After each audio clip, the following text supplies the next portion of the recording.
Hi, I'm Sharon Smith, and this is my reflection for our MIT 805 Assignment 2 research paper. I took part in the Category 6 Learning Tools group.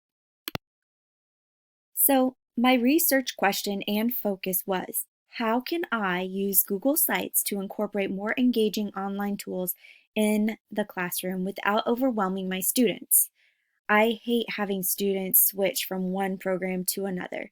So, for example, 1 second they may be working on Common Lit, and then I'm like, hey, go ahead, log out, log on to, say, a different website. When I picked this question, I was looking for three things. I wanted to investigate technologies that work in conjunction with each other to provide easy access to multiple tools all in one place. I also wanted the tools to be engaging enough to stir real interest, not just something like, hey, I'm interested in this assignment, I'll get it done, but I wanted them to want to do it. I also wanted to develop a baseline plan to apply my research while I was doing my research.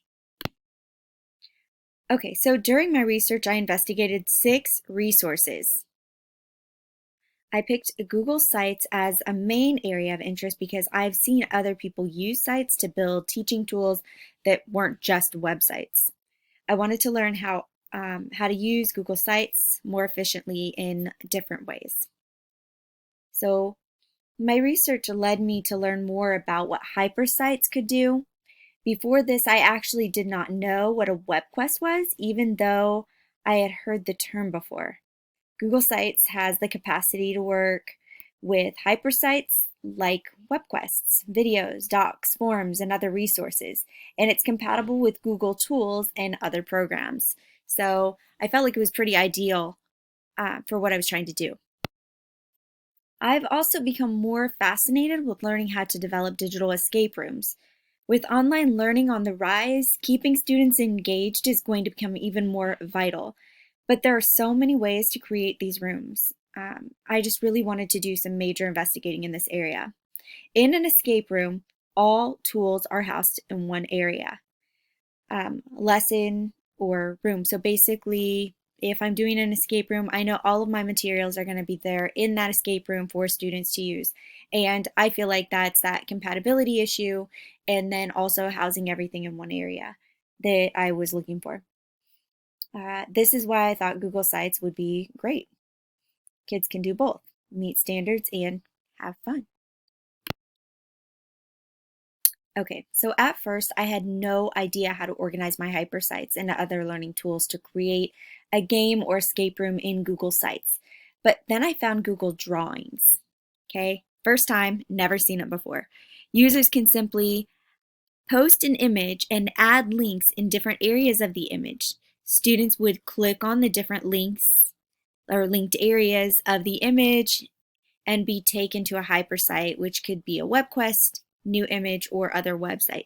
So for example, like in the picture, you see that somebody can click on the Google Maps on the folder and be linked to whatever website or tool you want students to be looking at.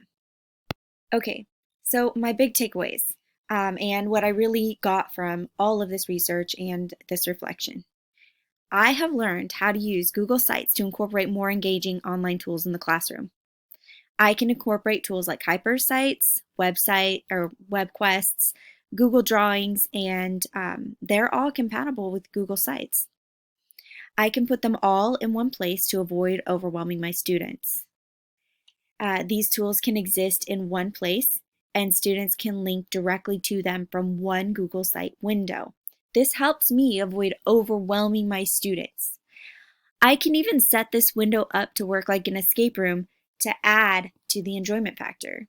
So I feel like I have figured out how to do all of these things with Google Sites um, and other additional compatible technology tools. Okay, so as I said earlier, I did use 6 resources, and here they are. And thank you for listening to my reflection.